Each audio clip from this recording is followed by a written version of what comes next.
بالله من الشيطان الرجيم بسم الله الرحمن الرحيم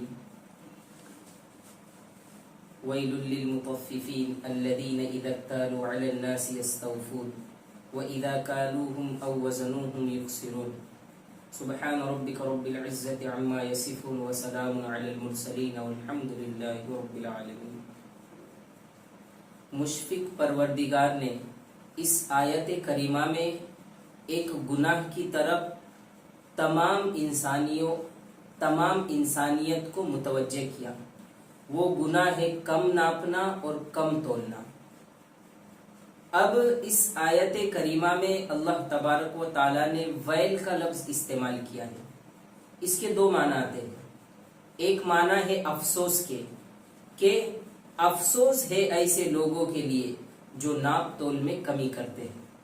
اس کا دوسرا معنی آتا ہے دردناک عذاب کا۔ تو اس کے حساب سے ترجمہ یہ ہوگا کہ دردناک عذاب ہوگا ایسے لوگوں کو جو ناپ تول میں کمی کرتے ہیں۔ یعنی جب وہ لوگوں کے ساتھ لین دین کا معاملہ کرتے ہیں تو جب کسی کو تول کر دینا ہو تو اس تول کر دینے میں کمی کرتے ہیں، اور جب لوگوں سے تول کر لیتے ہیں یا لوگوں سے کوئی چیز لیتے ہیں تو پوری لیتے ہیں۔ ایسے لوگوں کے لیے اللہ تبارک و تعالیٰ فرما رہے ہیں کہ بربادی ہے، ہلاکت ہے، افسوس ہے ایسے لوگوں کے لیے جو ناپ تول میں کمی کرتے ہیں۔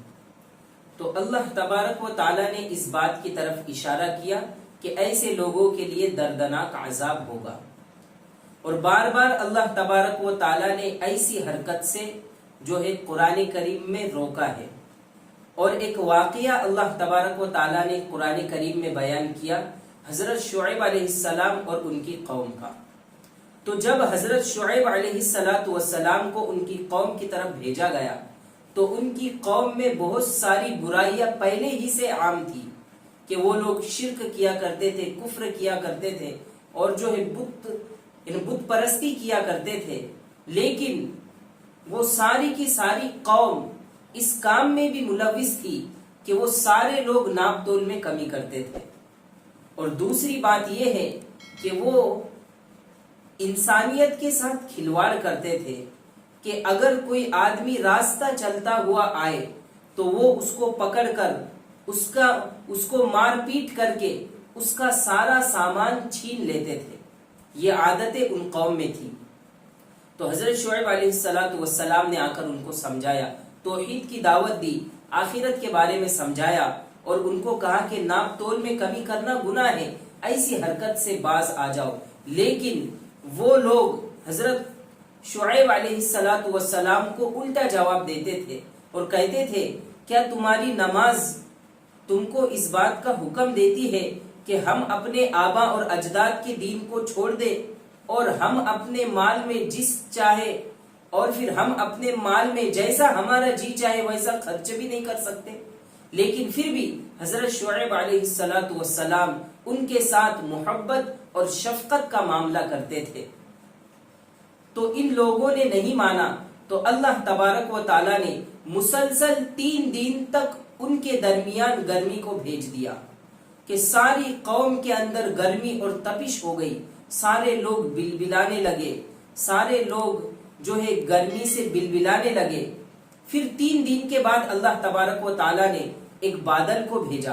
تو جیسے ہی اس قوم نے دیکھا کہ ایک بادل آ رہا ہے تو اب یہ لوگ سایہ حاصل کرنے کے لیے، اس لیے کہ جو ہے 3 دن سے لگاتار گرمی تھی، تو اب سایہ حاصل کرنے کے لیے یہ ساری کے ساری قوم جو ہے بستی سے باہر ہو گئی اور اس سائبان کے اندر آ کر جو ہے ٹھہرنے لگی۔